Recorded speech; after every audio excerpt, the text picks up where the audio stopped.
can kind of spot them out like early enough and you're like, wow, this is such a waste of time. I'm not spending 3 days logging in to get this one stupid reward that I need to combine with another stupid reward that I wait 3 days to get. What's going on, guys? Welcome back to another episode of the Red Essence Games podcast. I'm Nick. I'm Armand. And we are lifelong gamers as well as game developers. And in today's topic, we are going to be discussing what we think makes an addicting game. But before we get into that, we want to just remind you guys that we are working on a game called Traveler's Refrain. And if you're into like old school action RPGs with a modern flair and modern game mechanics, then our game is for you. Traveler's Refrain is about a wandering musician who travels to a forbidden forest in search of his long-lost love, and right now the game is available to be wishlisted on Steam, so go check that out. That would really help us out. So why don't we dive right into our topic about addicting games, and I have some thoughts in terms of what the difference between just like an addicting game is and what's just like makes a good game. So The first thing off the top of my head is like an addicting game is something that you just don't want to put the controller down. Like you're just sitting there for hours on end and you're either just like one more match or one more time, or I'll just find one more Korok seed, whatever it might be. So I think that's what we're going to be kind of breaking down. And the other thing I was thinking about as well is, there's games that I've played in my life that are some of my favorite games of all time, like Final Fantasy, God of War, and I wouldn't even necessarily consider them addicting games. They're just really good games. So that might be kind of interesting to analyze, like, does an addicting game immediately make the game good, or can a game just be addicting even if it kind of sucks, So, and where's the intersection between a good game and an addicting game? Yeah. So I think we can kind of put on our game dev hats and look at what these games are specifically doing to make them feel addicting to a player, and that might give us some more information in terms of where that intersection might happen. So I think the other thing that would be kind of good to talk about, like in a moralistic way, is do you think it's good that some games have an addicting quality to them? Well, I want to start this off by saying that I think at the end of the day, every developer wants to make an addicting game, right? Like they want people to be enthralled by their game and to not put the controller down, maybe not put the mouse down, just keep playing over and over again and go to the next match or go find the next thing, right? Every developer dreams of having that game where everyone just loves it and they just can't stop playing it. So, not everybody gets there, but I think maybe sometimes developers do some things right. Sometimes they do things wrong. Maybe they find some mechanic in their game that's super fun, but others really aren't. So people stick around for the fun parts. But yeah, I think at the end of the day, it's up to everybody to kind of figure out how to keep players around, right? I mean, that's the sole purpose of a lot of the games is don't be boring, right? Be fun and do something engaging. But I think the question is like there's a difference between trying to want to get your gamer to the finish line and then trying to capture so much of the player's attention where it's almost like not really respecting their time. And I think we've seen a lot of that recently in terms of like Gacha Games and games that almost have like a meaningless tasks that are just to get you to stay in the game, even if it's not necessarily fun or whatever. And then there's also the question of like the gambling aspect to some of these types of games. I don't know. Do you have any just general thoughts? I think I know this from playing Yu-Gi-Oh! Duel Links, but I know that when they were talking to the investors, they were basically saying like they were looking at how many taps on the screen an average user does when they log in. So they go based on like this like tap system, like how long is the player engaged, like how long are they playing, what are they doing, what menus are they accessing, how what are they doing basically, tracking that. So they basically want to get their tap numbers up. So press tap the screen 3 times to get the X menu, start your duel, do whatever. So those are kind of measurements that they have. So I think that but is that like a morally just thing to do? Is it just a business is business sort of thing? Because you hear all these like horror stories of people like, becoming sick or something essentially because they've like been playing whatever MMO for like 48 hours straight, or they're like not doing their schoolwork or like whatever kind of things Right. you can Well, think of. I'm a living example of that because I played WoW religiously as a high Yeah. schooler up until like junior year, basically. So, Mhm. yeah, I mean, that's what it was basically, right? It was like, you get up and just game all day and Yeah. you avoid your other tasks. And But did you feel like, I guess it that's was a good morally question for me. incorrect, is your question? Yeah, that and Yeah. like as the person that was like enthralled by that, like did you even find a lot of that stuff to be fun or did it feel like an obligation? Because I think that's maybe where the Right. moral conundrum comes is Yeah. like are you actually providing value or fun to the gamer or are you just sucking away their time just so that they're fully invested in just your game? Yeah, I think these games that are super addicting, they have a lot of meaningless things that they Mm, make you do, and yeah, they do. They're time wasters, mm, literally time wasters. yeah. And sometimes you can kind of spot them out like early enough, and you're like, wow, this is such a waste of time. I'm not spending, 3 days logging in to get this one stupid reward that Yeah, I yeah. need to combine with another stupid reward that I wait Yeah. 3 days to get. It's so dumb. Like, Yeah. honestly, like there was a time when mobile games first came out, I played this Yeah. one called Dragon City or something. Okay. I remember, and I remember I was playing it every day, like religiously. Yeah. Like, oh, I got a new dragon that Yeah, hatched or yeah. something. And then I remember this was the moment that I knew I had to stop. Was Mm, I was working at my company, and my phone was on my table, and my yeah. boss came over and sat down, and he was helping me with something, and Mhm. my phone lit up with a notification that said your eggs are ready. And I That's saw him look at amazing. my phone. I was like, so awkward. So what did you do? I Did he just say anything? Did he No, he call didn't you say out? anything. He Uh, didn't. I just like didn't say anything, and I just uh, kept going. But I was like, oh man, these games are like interfering with day to day life type of thing. yeah. I still play like I play Pokemon Shuffle. It's Mm, pretty fun. It is kind of a bit of a gotcha, but yeah. you can be good at it and not spend any money. So Sure. I think that they are somewhat respectful of people's times. Sure. Yeah. Yeah. I in a similar sense, and we're not going to talk about gotcha games the entire time Right. because those are like clearly meant to be addicting. We want to talk about some other games too that are like just it's almost like that's the fun. They're so fun you want to keep playing Right. them, right? But anyway, I'm playing right now the Final Fantasy VII mobile game. I forget what that's called. It's not the First Soldier, whatever. Chat, correct me. But that game, it's like you're saying, like you spend just hours like trying to like level up the freaking Buster Sword, and you're just like, why am I like doing this over and over? But the way they hook you is they're like, okay, we know you're a hardcore Final Fantasy fan, so we're gonna put story elements that you have to play the mobile game in order to even understand. So that's where for me it kind of sucks because I don't generally like really get into those kinds of games. What's happened to me historically with gotcha games is like I'll play them. I never put money in. I think maybe once in my whole life have I put money into like one of these types of games because I'm like I'm gonna beat the system, Mm. But then you spend like months and months and months of your time just like doing meaningless tasks, like you were saying. Or you could have spent $1 and done it in like a week. Or you could Exactly. have done a month's work in like a day. I know, I know. So what ends up happening for me as a gamer is like I end up kind of just petering out of those games, and I'm just like I don't know, like I never end up seeing the end of the Right. story. So that kind of is a bummer too. So in general, in terms of developing games like that, it's like I can't see us ever Yeah. trying to make a game I like know. that. It's interesting how the games industry has evolved really because I Yeah. mean there is literally research into this stuff now, like Hmm. how to keep people addicted with flashy icons and Yeah. UIs and simplicity and Yeah.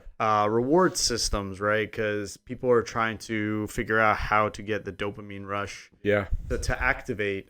So I think everybody is kind of trying to figure that out and in their own game how to keep Sure. players interested. Well, what's actually funny that you say that is I'm actually I told you earlier, but I'm trying to learn a little bit of Greek because I'm Greek from Duolingo, and I don't know if you've opened that app in the past couple of years, but dude, it's like totally gamified. Like you get stars, there's a ranking system, but in my opinion, it's like that's a way to use the kind of addicting qualities for kind of a good purpose because you're being educated on something, you're learning a language, so for me, it has been like, I'll just do one more lesson.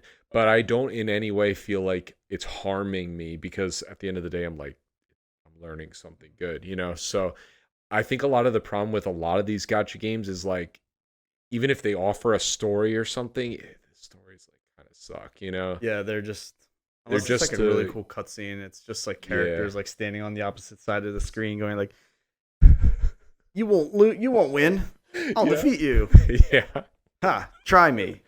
And then like goes into like a little combat scene or something. Yep, yep. So And then it's like, this is an idle game. So yeah, you just sit there and watch Yeah. the players just like attack each other. You don't even like input anything. Oh man. All right, why don't we get away from gacha games and talk about some of the games that we've played in the past that, I mean, we can still talk about MMOs cuz that's kind of a different class, but there are games, especially in the past, like let's say 10 years or so, with the resurgence of roguelite type of games. So we both played Dead Cells. I know I played a little bit more than you. We both played Celeste as well, and 80s. Hades. And those games all have that like hook, man, where you're just like, oh my god, I want to know what happens next. I want to beat the thing. And what's cool about those is they increase the difficulty at the like correct speed, so you constantly feel like you're overcoming, that obstacle. Right. So I think in all three of those examples as well, what has contributed partially to them being addicting, and that's also something that let's say in the past 10, 15 years is more of a modern thing, is how quickly they can reload stuff too. It was something I was thinking What do about. you mean Like, by reload so stuff? like in Celeste, you die, they put you right at the beginning of the level. Oh, Like I see. it's instant, you know? Right. There's So no loading screen or something like that. no loading screen. Right. So you don't have that incentive to be like, I died, I don't want to wait for the loading again, and Yeah. I'm gonna put it down and play it again later. So Rage quit. rage quit. Yeah, Right. there's no rage quitting, because Yeah. you're just like, I'm gonna rage through my success. Right. So I don't know. Have you played any other roguelites recently that kind of have that, I'm not really like that feel? yeah, I'm not a huge like roguelite player, I guess. I did play Hades for a bit. I played The Binding of Isaac when that came out. That game yeah. was so much fun. Yeah. Yeah, I think those are my main roguelites. What do you feel about Hades specifically? Like, kind of hooked you? I think what was interesting about Hades was that it wasn't that. So first of all, you're learning about the game as you're playing, right? Like you're learning as you're playing through the game, and you're learning all the different abilities, and you're learning to remember which ones are the good ones or which ones you really liked. But you're also kind of learning of how to mix abilities too, so that as you go through, you kind of learn that.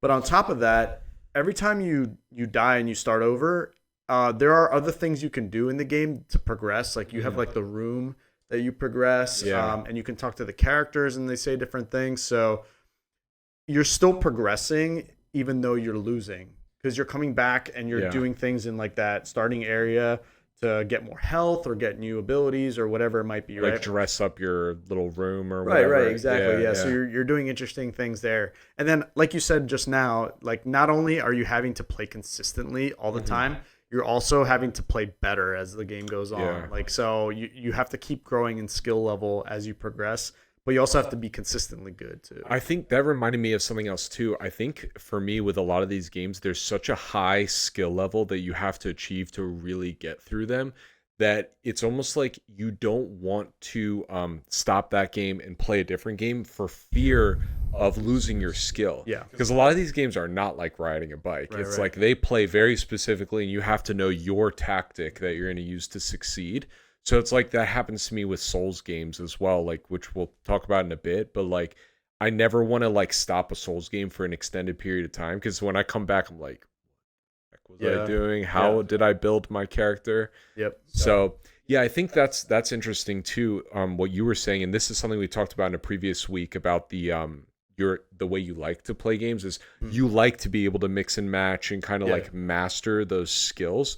So that in itself, even though it's a deeply mechanical thing, I think that's a contributing factor to what could make a game addicting, is like deep specific skill integration, right? Like how you choose to build your guy or how you choose to play or attack or whatever. Yeah, no, definitely. I think you can basically mold the character to be as you want them. Yeah. And I mean, this goes back to World of Warcraft too. Like, Mm.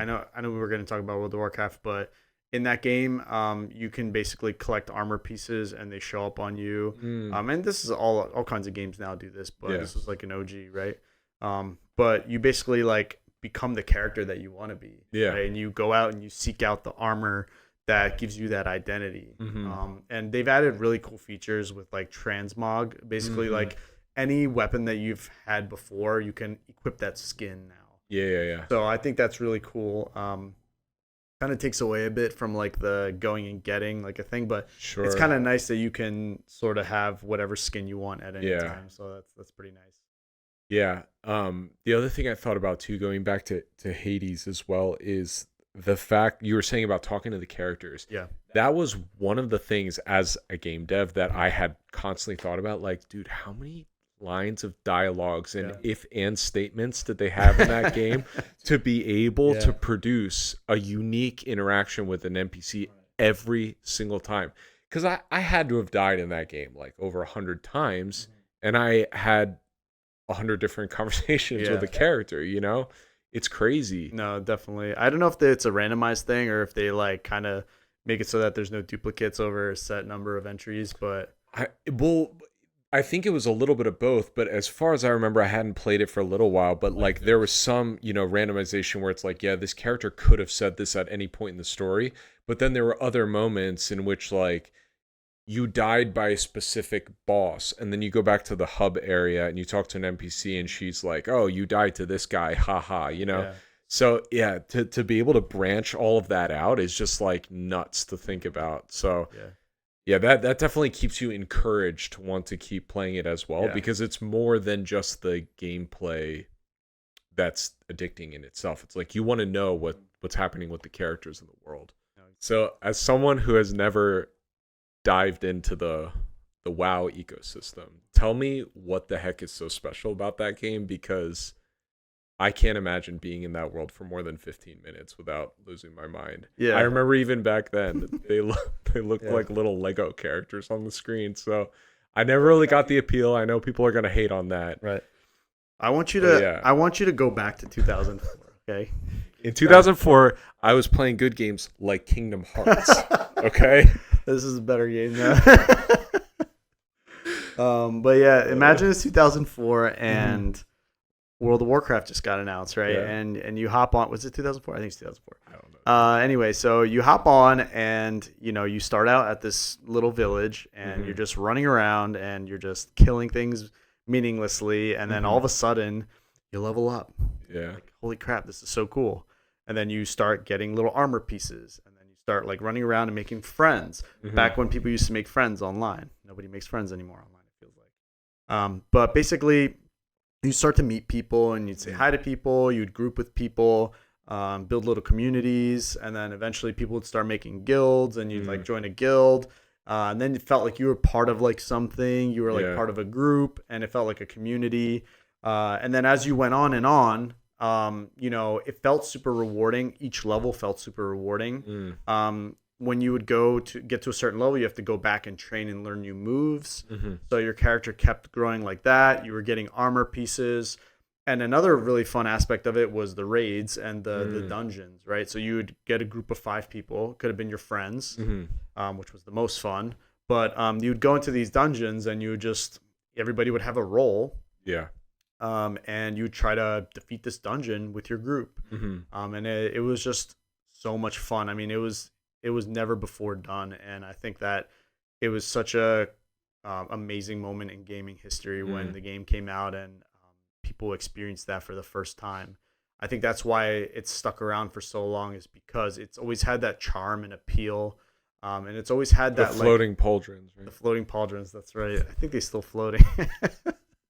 But it's just everything about it was just meant to keep you around. And you've had the PvE content, and then you had the PvP content, you had world content. So it's like no matter what you wanted to do, there was always something for you. Gotcha. Did you play with your brother, or did you kind of mostly play by yourself?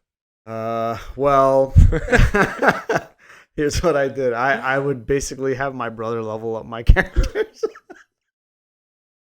He was your leveling slave, He was my dude. leveling slave, yeah. Oh my god. But I mean, he basically got good at the game by doing that. Like Mm. like he had original main, and I played a mage at the time, and he Mhm. played a druid, and then when the first expansion came out, I switched to warrior, and like he grinded a bunch of armor and stuff for me. That's the most little brother Yeah, task of I all know. time. But he got time to Grind play. my He got, XP. he got time to play, which he wanted to play, and Mm. so I was like, if you want to play, like, you grind my character up Yeah. a bit, and then you can play your character if you want. Because that's what I'm like curious about. Because I played a bit of FF14 when A Realm Reborn came out. So like everybody says like, oh, after that, that's when it gets good. So after like 120 hours is when apparently it gets good. But anyway, I remember like Nice. as I was getting towards the end of the game, I felt like I kept doing the same thing over and over. And I imagine WoW is like similar-ish. Like you kind of keep running the same moves because everybody has their designated tasks in the dungeon. So that's why I never really got like what is so addicting about them. So do The you feel raids. like, well, just in general, like MMOs, because you kind of end up like all the quests kind of suck, like is it more like the playing with your friends aspect, or do you think it was like actually what you were doing in the game? I think that the game rewarded you for playing more. So Mm. like if you put in the hours, Yeah. it reflected in your character, Mm. in like your armor, your Mm. all the stuff you have, your status in the game. Like it just like you could tell like if somebody played a lot or not. Got it. They had more stuff, they had cooler stuff, and people I think really liked that Mm. aspect of it. Like their efforts were being rewarded. On top of that, like yeah, there's a lot of meaningless quests, but Mhm. in the game there's a lot of Go get factions. 6 apples. Yeah, yeah, go get 6 apples.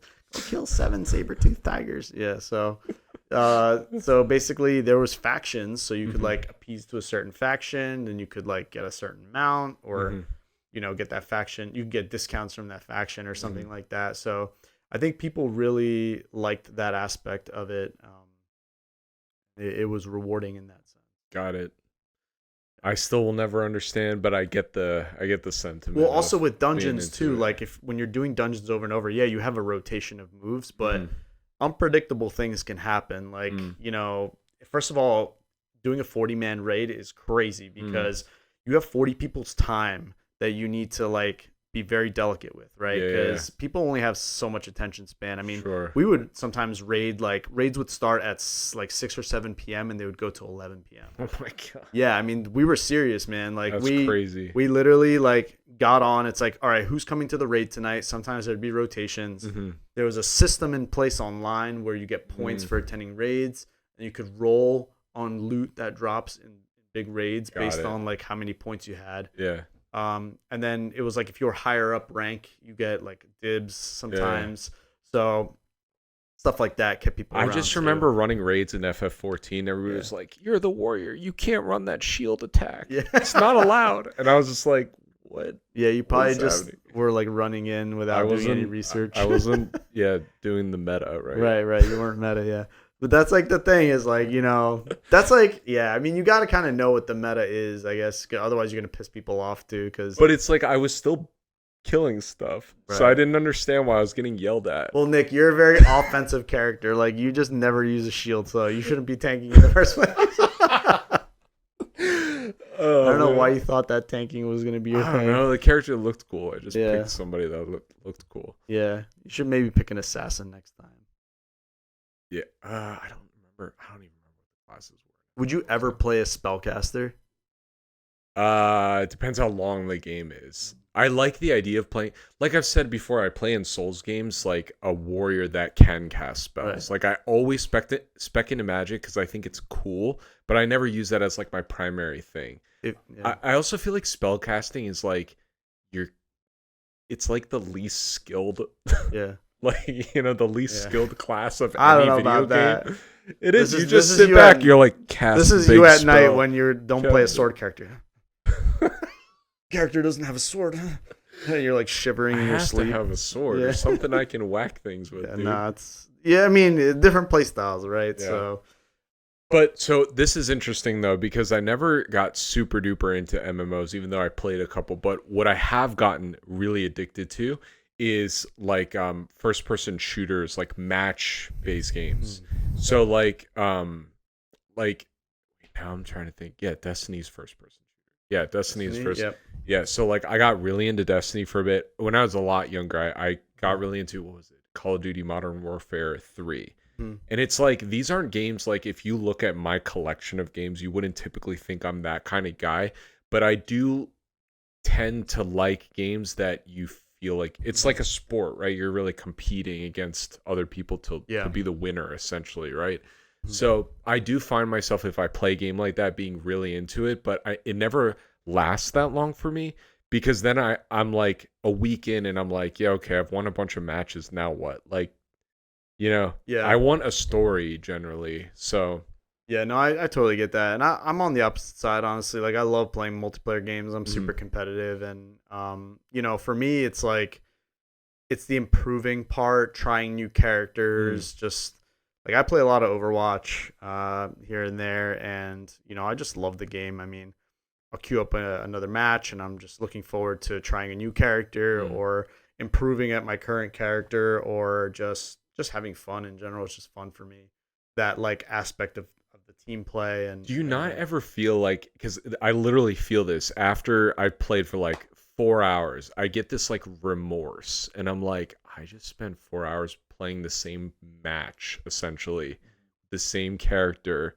Sure, I won some ranking stuff or whatever, a new weapon, but then I'm just like, why the heck did I do that? I don't well, know if do you ever feel like that or no? I never really feel like that. The only time I ever feel like that is if I'm on a big losing streak. Mm.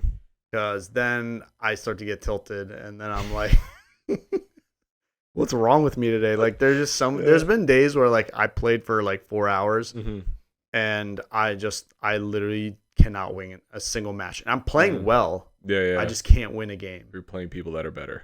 Probably. And I'm just man, and then I look at the time and I'm like, darn it, like I just wasted like all that time. Yeah. But like then I look back, it's like, oh, did I learn anything? Like how much rating did I lose? Like, it sucks. I'm turning this off. Because even with these other types of addicting games that we were talking about, like Celeste, for example, it's like there's an objective. You try to get to the top of the mountain, and it's like that's the first run through. And then they give you the options of like there's the B-side tapes or whatever, from what I remember, you can find that have like the extra hard levels. And it's not mandatory to beating it, but it's like if you want to like go crazy and do it, you can. But at least with a game like that, even though there's a lot of content, or Hades or whatever, there's somewhat you can call it done at a certain point. I just think I don't like this idea of like it's never ending. And that happens to me too. Like I play a lot of these card games online, which are really, really fun, but that's kind of a different mentality for me than a Destiny type of game. Because it's, I don't know, there's something about it being more of like a board game kind of thing where the intention is for it to be, unless I guess if you're really competitive, like it's more casual, you're just playing cards with someone. That's another interesting thought is like it's not super committal either. It's like you can just hop on and jump in a match and play. Yeah. And you don't have to kind of be invested in a story. I mean, you have to get invested in some sense to like master your aim or like learn the abilities. But once you learn them, you just kind of hop into a match, you play for 30 minutes to an hour and you hop off, you do something else, so you're not sitting there and you're like, wait, what was the character's name that like, where am I going again? Like where like for those kinds of games, RPGs, you really need to have a block of like at least 2 or 3 hours where you're focused on the story and that you're listening and paying attention, trying to get to a goal. So yeah, I guess there's a huge difference. It's kind of like a trap in a way. It's like, it's like the next shiny thing. It's like, oh, come play this game where you can keep playing over and over. And then you're like, how do I want to jump back into like an RPG and like sit through that? I've been through that. Yeah. So these are the other types of games that I find super addicting. And it's like, again, my tasting games and you're going to be like, that's freaking weird. But I love rhythm games, dude. I get Why? so into rhythm games. I think because I like music, we're both guitarists, so that's definitely part of it, that I like to feel that sense of Right. like I'm hitting the beat correctly.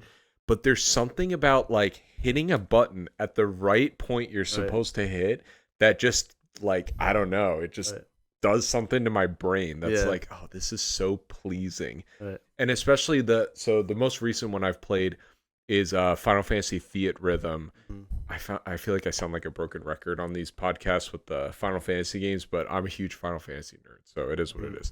But anyway, that one recently, because it's on Switch first of all, so I could play it in bed if I wanted to, and also it has like hundreds of tracks from all of the games. And what's so cool about that game is you have your little warriors that are running around as you're doing the rhythm game, and they're like attacking monsters and stuff, and they level up, like they have stats and cool. stuff like that. So it's like Very cool. a lot of it is kind of like, so you have a health bar on the bottom, and if your characters aren't leveled up properly and you're playing a super hard song, you will not get to the end because you're gonna die before you get to the end. So it's kind of like this balance of like, you have to actually be good at the rhythm game portion, but then you also kind of need to grind for those harder matches. So do you know which song belongs to which Final Fantasy game now? Or are you still? I mean, there's a not lot there? of games that like No, have no, crossover. no. You gotta know by now. I'm not good with the names of a lot of games. I know the melodies, but there is a lot of crossover. It's like, the Final Fantasy, like like that one's in every single one, for I example. expect you to know all of them. Being the Final Fantasy fan that you are. Like Matoya's Cave. Yeah, Right? Matoya's That's your Cave. favorite one, Yeah. dude. Oh man. Oh man, there's some bangers from Final Fantasy 1. Dude, Crazy all of songs. them have really good music. Some of them are okay. But Oh, they're all good, dude. first 4 games like had fire soundtracks. Like They did. I don't know about 5. I can't or remember 6, the but songs from 5 off the top of my head, but there's a lot of kind of reused melodies as well. 7 is okay. Like there's some bangers in 7, but Yeah. then there's also some like meh ones. It's just Like a good mix. It has like that industrial feel, kind of Yeah. like the game itself. So it's like kind of weird, Mhm. but yeah, man, that game's been really, really fun and really addicting. Do you play any rhythm games? Have you like gotten into any? Played Rock You Band. played Rock back in the- Band. That's addicting That's for you, a, right? That's a Yeah. great game. You were obsessed with that game. I played Guitar Hero more so than Rock Band. Sure. But yeah, I loved Guitar Hero. Super fun. You learn a lot of cool songs, and you can play with your friend or something. It's just super fun. And sometimes the guitar skills translate a bit, like the rhythm aspect, and so that's probably one of them I played. I'm trying to think if there's another one that I played that's a rhythm game. Ever have like Dance Dance Revolution or anything? No. We had that on the PS2 with the little like pad that you would plug in and stuff, and that was like a game like I'd play with my family sort of thing, But yeah, I've been wanting to check out that game Hi-Fi Rush. It looks really cool. Oh yeah, It's where like it's like combat and rhythm. Yeah, kind it's of. like almost like a comically style painted Yeah, graphics, and it looks super fun. yeah, I would definitely play that if I could. yeah. I think they're porting that game also, so I Are might they? be able to play that on Okay. PlayStation. But yeah, that looks pretty cool. I haven't gotten around to that yet. What is it about? So I mean, you kind of gave me an idea of how the characters play in the game, but what are like the rewards that you get in the game that keep it In the addicting? Final Fantasy rhythm game. Well, it's mostly the XP, and then you get, I forget what it is, some sort of like currency, like stars or something. And if you get stars, let's just call it on the song, then you get or it's a key. You get a key to unlock a new Final Fantasy game. So in the menu, it's like Final Fantasy 1 through whatever, 15, I think, in the base game. And yeah, you unlock a whole Final Fantasy at a time, and then every time you unlock one, you get the characters from that game that you can swap in with your party. So it's you get to pick which one you want. Yeah, you get to pick from the beginning, and then each Final Fantasy game has like a set difficulty for the songs as well. So you can kind of decide like, oh, I want to play some harder songs or whatever. And then there's like these crazy modes you could like expert modes where it's like the notes are just like flinging at you Yeah. on the screen. It's like, how do people even complete those? And I would like to think I'm like relatively good at these kinds of games, but I try one of those tracks and I can't even get past like the first 5 seconds. Yeah. So I don't know, man. People are crazy. Mm-hmm. Okay, so maybe let's talk about like what would you consider your number one addicting game that you've ever played? Do you think it? It was definitely World of Warcraft. Wow, yeah. Yeah, I mean, it was by far the most addicting game I ever played. Some other mentions, like, growing up, I played a lot of Sonic Adventure 2 Battle.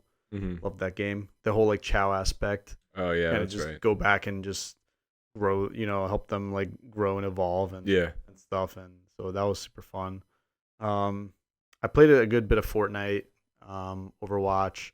Fortnite is just, obviously super addicting. Like you hit next and play the next match after you lose, or win. But yeah, it's just, I'm trying to think if there's any other games that were super addicting. I'm sure there's plenty of them. Yeah. What about you?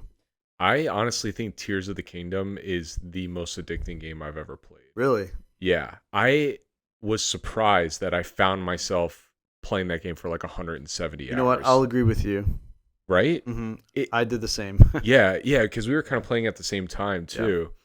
Yeah. And that game was like, there was just constantly something to do or something to find. Whereas I felt in Breath of the Wild, there was moments where I was like just running around, and I know there's the Korok seeds to find, but there's definitely those moments where you're just like, there's like nothing going on in this part of the map. Tears of the Kingdom felt stacked. And even if there was like kind of an emptier part of the map, the fact that you could like build machines to get around faster contributed you from getting from one exciting thing to another thing like quicker, right? Yeah, and it also kind of made your brain kind of think a bit like how do I build the right device for and also the underground. It was like when there's nothing else to do, hey, just go underground and go to the next point. So and I think that was the thing too that you mentioned, that the fact that there were so many options of lots of things to do, like you said, like you're on top of the ground, you're like, all right, I think I kind of completed this area. Let me go underground and just mess around and unlock some new things. And then I kind of found myself just like keeping on switching where I was going. I did the same thing, which was really fun. So I think that's a really good example of a game that I don't know if I'll necessarily say it.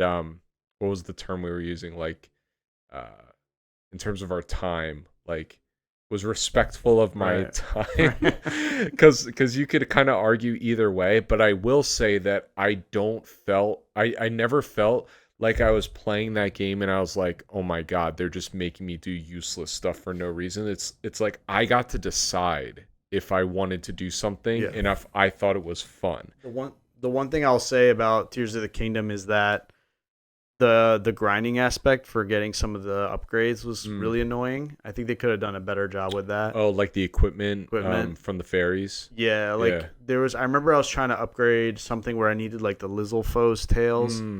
And it was like a 30% drop rate or something like that.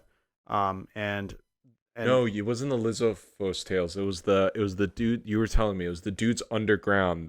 Those two. That was a different armor set. So it was the Lizalfo's tails. You needed the red ones and the blue ones. So I literally was marking them on my map, like where they were. And then anytime it turned nighttime or daytime, I would go and check them. And then the Hinox ones, like the Hinox, you basically had, not the Hinox, the other one. I forget what they're called too. The guys that like suck you up. Frogs, yeah. The Froxes. There was like 10 of them on the map. Yeah. And I'm pretty sure you were only capped 2 a day of their like their guts or something that you had to collect.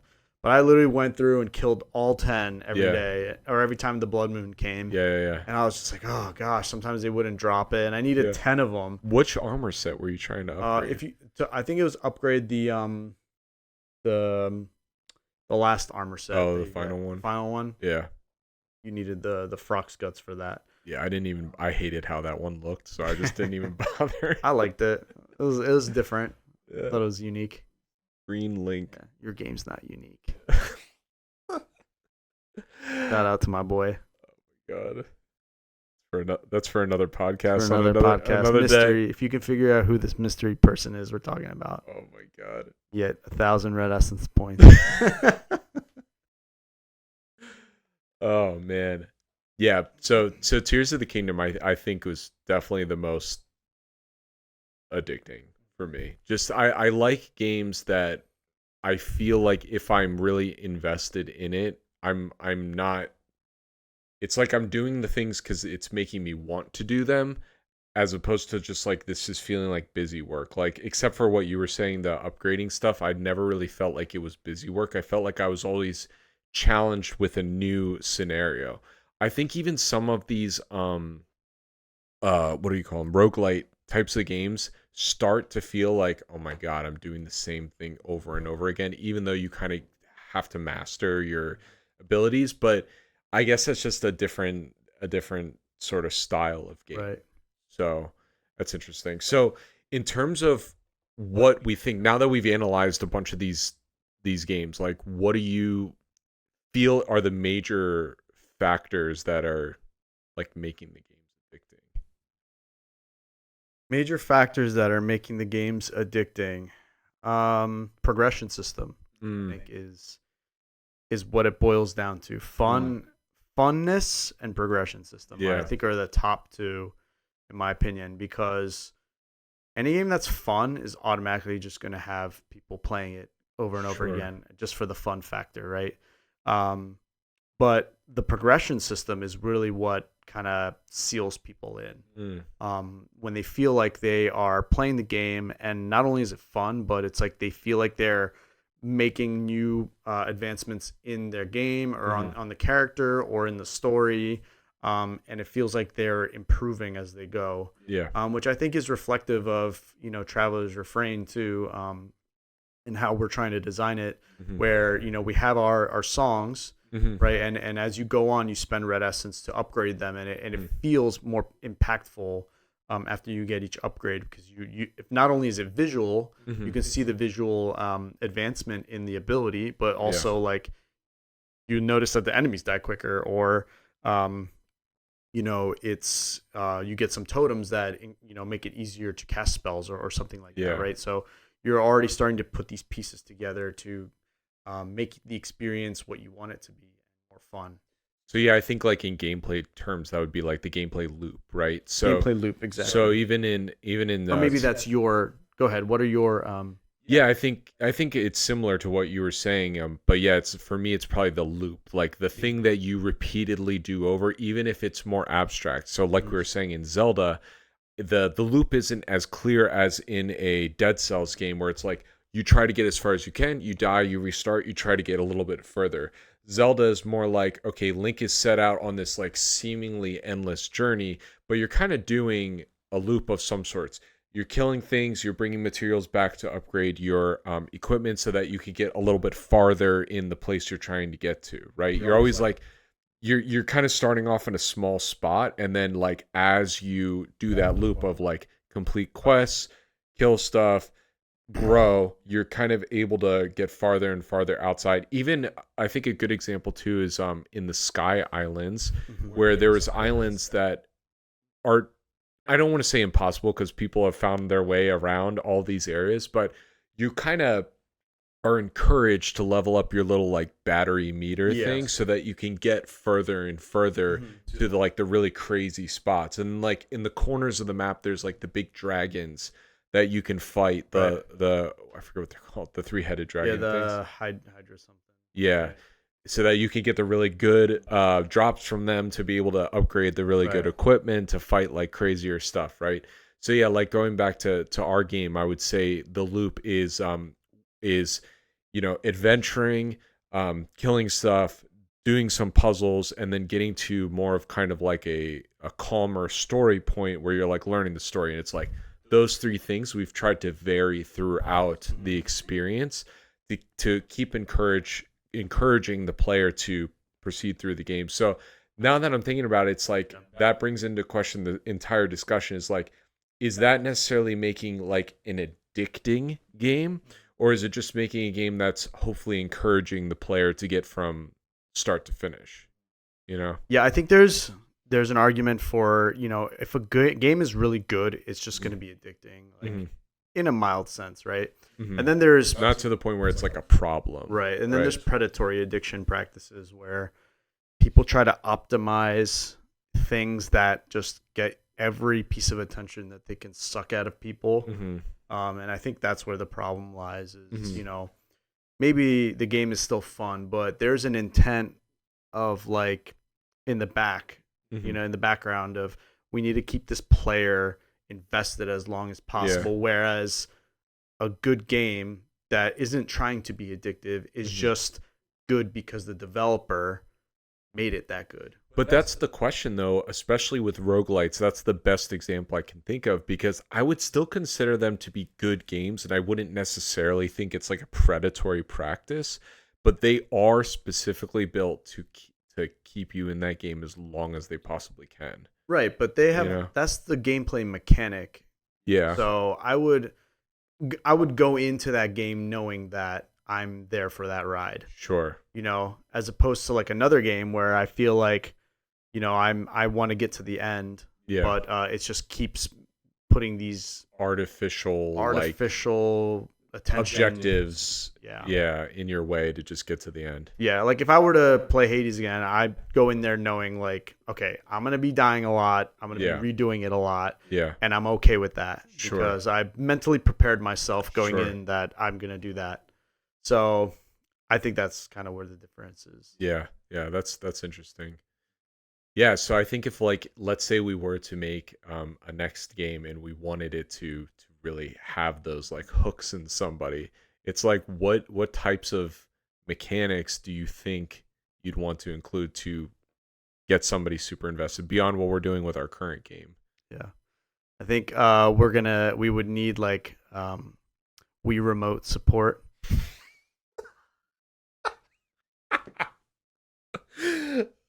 Where like you can try you move around, you like play your instrument like with the Wii remote. I think that's like next step for us. Okay, that's a good one. And you can kind of like, I don't know, you can hit people with the instrument too if you like they piss you off or something. I think that is true content like moving forward. And what do you think about motion controls? Motion controls. Motion controls is the future. Right. Motion controls in VR. That's right. That's what everybody wants to play right travel in now. VR. Which is next level. I mean, making a summon and just seeing it there in your living room, and you're just like, this is the pinnacle of gaming. I agree. I think that's a good one to leave off. Do you have any more thoughts? I think that you guys should subscribe. I think so too. All right, guys. Thank you so much for watching and hanging out with us. Definitely subscribe. Check out Traveler's Refrain on Steam, and please wishlist, and we will see you next week. Thanks, everybody. Bye, guys.